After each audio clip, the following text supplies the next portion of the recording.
il clima del razzismo, una bella risposta per dire forte: chiudiamo il CIE via Corelli. E oggi 1° marzo invito a tutti gli immigrati: sommatevi a questi corteo, andiamo tutti assieme a Piazza Duomo per dire forte no al razzismo, per dire forte vogliamo una Italia nuova, una Italia senza razzismo.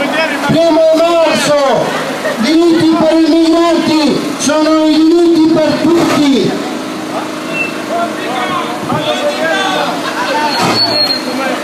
Ciao Milano!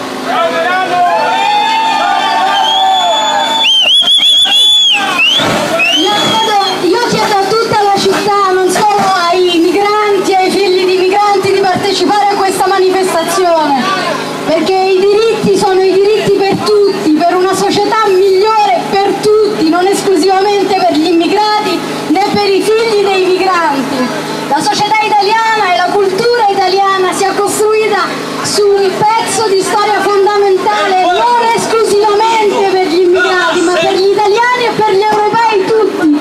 Abbiamo un documento eccezionale che è la Costituzione di questo Stato, che sancisce che i diritti devono essere uguali per tutti.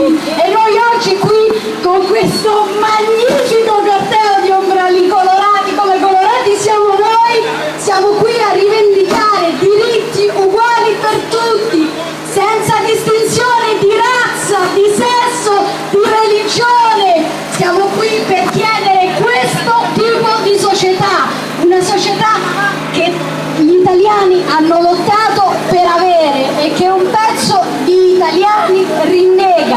Noi vogliamo quel pezzo di società perché noi ci sentiamo quel pezzo di società. Milano, partecipate a questa, Milano e cittadini di Milano, partecipate a questa manifestazione, che è una manifestazione per i